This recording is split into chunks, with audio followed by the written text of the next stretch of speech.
सवाल ये था कि तुम्हारी नौकरी कब तक लगे। जैसे तैसे उम्र बढ़ती जा रही है, मानसिक रूप से और कमजोर होता जा रहा हूँ। छोटी से छोटी चीजें भी परेशान कर देती है मुझे। अपना भविष्य नहीं दिखता है, किसी को दोस्त बनाने का मन भी नहीं करता है, क्योंकि लोग अब भावनात्मक रूप से आपसे नहीं जुड़ते बल्कि आपकी प्रतिष्ठा और पैसे से जुड़ते हैं। रात भी गहरी हो चुकी है और ये गहरी रात कहती है, बुरे पिताओं के पुत्र अक्सर अच्छे पिता बनते हैं। डर तो इस बात की है, कहीं उस अच्छे पिता का मैं वो बुरा पुत्र ना बन जाऊं।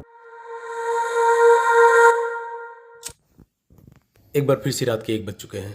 कहीं आप भी मेरी तरह किसी ऐसे जर्नी में तो नहीं हो, क्योंकि आपके पास भी अचीवमेंट के नाम पे एडमिट कार्ड और रिजल्ट के नाम पे कुछ ऐसे इंटरफेस देखने को मिल रहा है। कहीं ना कहीं मेरी ये सिचुएशन उतनी सही नहीं है जितना कि होना चाहिए था, बट अगर मेरे हालात अभी ऐसे हैं तो उसका वजह भी जान लो। हर एक दिन एक ही काम को करना मुझे नहीं लगता किसी को भी अच्छा लगता होगा, और खास करके वैसा काम जिसमें आपको बाहर नहीं जाना पड़ रहा है। कभी ऐसा सोचा भी नहीं था कि इस उम्र में आके खुद को इतना आइसोलेट कर लूंगा। मैं पिछले सप्ताह की बात बता रहा हूँ। मैं 2 चीजों को लिखा, नेक्स्ट 2 सालों में मुझे क्या क्या करना है। उसके बाद मैंने लिखा कि मैंने पिछले 2 साल में क्या क्या किया। मैंने पाया कि ना ही मैंने ट्रैवल किया, ना ही मैंने कोई स्पोर्ट या आउटडोर गेम खेला, कोई फंक्शन में, कोई शादी, ये सब किसी में नहीं गया।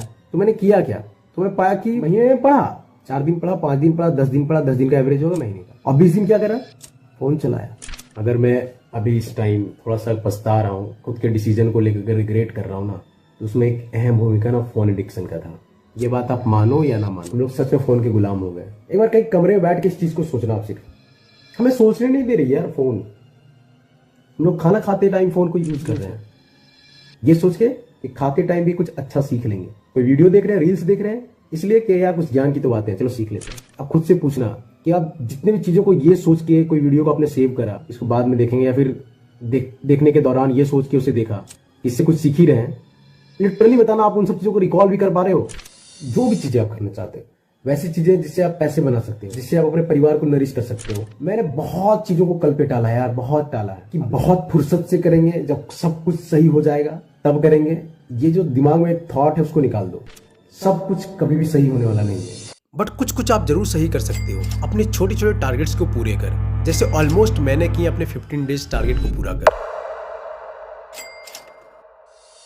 आज है 25 नवंबर। अब एक और छोटा टारगेट ले रहा नेक्स्ट 13 डेज का, जिसमें पूरे करने हैं बायोलॉजिकल एंथ्रोपोलॉजी, जो कि मेरा ऑप्शनल पेपर है। दूसरा लास्ट 15 डेज के current affairs analysis through videos. Third target will be geography portion के रिवीजन, और साथ ही इन्वायरमेंट एंड इकोलॉजी के रिवीजन।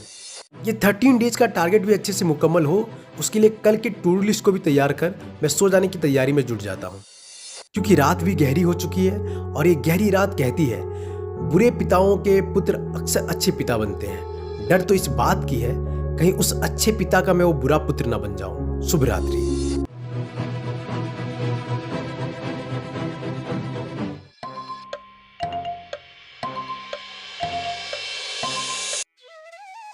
फिर एक नई सुबह, परंतु काम सारे लगभग वही करने जो कल को किया था।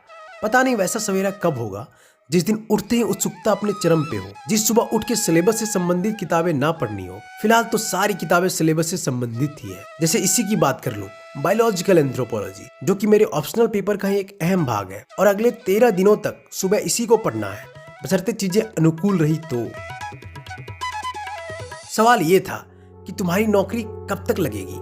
मसला ये है कि हम लड़कों को जवाब ही नहीं पता कि कब लगेगी, बस लगे हुए हैं, जिसमें होती है पवित्रता की अनुभूति। क्योंकि वयोमेश शुक्ल कहते हैं, प्यार करना और पढ़ना दुनिया के सबसे कोमल और पवित्र काम है। फिलहाल सारा पवित्रता सिर्फ पढ़ाई से पूरी हो रही है, शायद प्यार अब नौकरी पाने के बाद ही नसीब हो।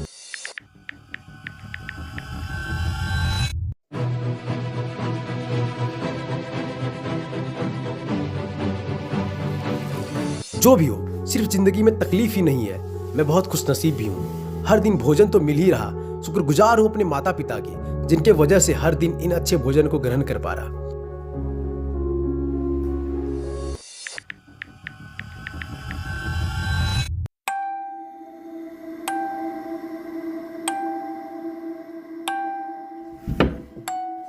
देखा जाए तो मेरी ये यूपीएससी की जर्नी उतनी कठिन होती नहीं जितनी अब महसूस हो रही, बशर्ते अगर मैं शुरुआत से ही सफर में खुद से ईमानदार रहता, तो शायद ये जमाना मुस्कुरा के हम भी देख रहे होते। मैं चाहता हूँ मेरे लिए कहावत सच हो जाए, देर आए दुरुस्त आए, ना कि ये अब पछताए क्या हो जब चिड़िया चुग गई खेत। इसलिए अब मैं खुद को लेकर प्रसन्न हूँ क्योंकि मेरे छोटे छोटे टारगेट्स पूरे हो रहे हैं। जैसे आज का दूसरा सेशन ज्योग्राफी का मुकम्मल हुआ। ये मैंने कुछ ज्योग्राफी और पॉलिटी के PYQs को लिखे हैं। नेक्स्ट टारगेट में मैं कम से कम 3 घंटे का आंसर राइटिंग को भी इंक्लूड करने वाला हूँ। अगर आप अपने इनिशियल फेज पे हो और चाहते हो कि आप इस जर्नी में खोए नहीं, तो जो भी पढ़ते हो लिखो, पढ़ो फिर लिखो, अच्छे से पढ़ो, अच्छे से लिखो, अच्छी होगी चीजें।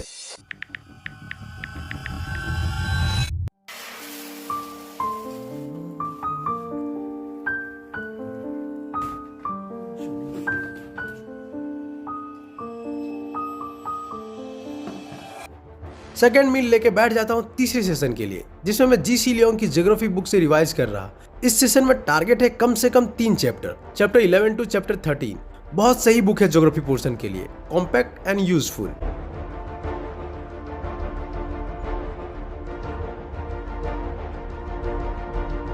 पता नहीं क्यों जब भी पढ़ने बैठो अपने 20 साल वाले लड़के को बहुत गाली देने को मन करता है। एकदम निम्न हरकतों में अपना समय गुजारा उसने।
दो सेब और कॉफी पी में आ जाता हूँ लाइब्रेरी, अपने 4th session environment and ecology को कंप्लीट करने।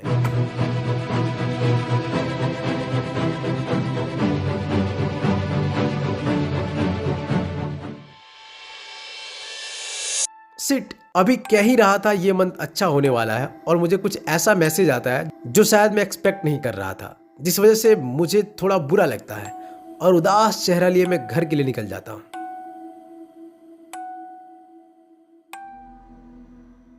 ससुरा जैसे तैसे उम्र बढ़ती जा रही है, मानसिक रूप से और कमजोर होता जा रहा हूँ। छोटी से छोटी चीजें भी परेशान कर देती है मुझे। अपना भविष्य नहीं दिखता है, किसी को दोस्त बनाने का मन भी नहीं करता है, क्योंकि लोग अब भावनात्मक रूप से आपसे नहीं जुड़ते बल्कि आपकी प्रतिष्ठा और पैसे से जुड़ते हैं। स्वयं से बातें करते करते थक चुका हूं मैं, मुझे सही नहीं लग रहा होता है।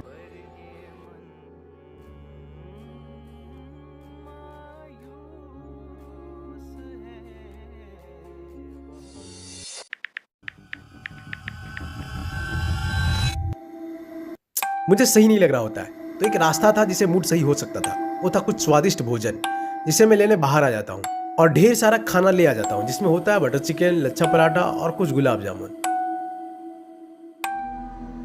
1 hour later. अब सही लग रहा होता है और उसे और मजेदार बनाने के लिए मैं नहाने का सोचता हूँ, जिसमें मैं अपने बाल धोने की प्रक्रिया को भी बताना चाहूँगा।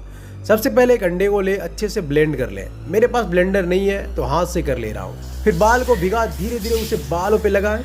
कुछ देर होने के बाद उसे कोई माइल्ड शैम्पू से धो ले ताकि अंडे की गमक चली जाए।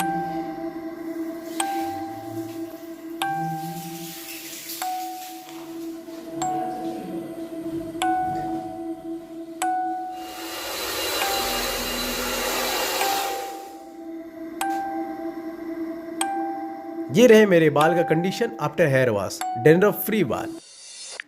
खा के नहा भी लिया था, मूड भी बेहतरीन हो चुका होता है और मैं अपने आखिरी सेशन करंट अफेयर्स एनालिसिस देखने बैठ जाता हूँ। Close to 6 months remaining for the prelims examination. I hope your preparation is going on in full steam. बस 6 ही महीने बचे हैं भाई। इस बार तो गलती के कोई भी गुंजाइश नहीं छोड़ने वाला हूँ मैं, चाहे उसके लिए जिम जैसा छोटा मोटा बलिदान ही क्यों ना देना पड़े, मैं दूंगा। वो कहते हैं ना, जब आप किसी बड़े चीज के लिए खुद को तैयार कर रहे होते हो ना, तो आपको परेशानियां भी बड़ी बड़ी आती है और उन परेशानियों का सामना करने के लिए मैं तैयार हूँ। आई होप इस वीडियो के थ्रू मैं आपके लाइफ में थोड़े बहुत वैल्यू एडिशन कर पाया हूँ। अगर हाँ तो अपनी प्रतिक्रिया कमेंट में जरूर बताएं। बहुत बहुत धन्यवाद आपका।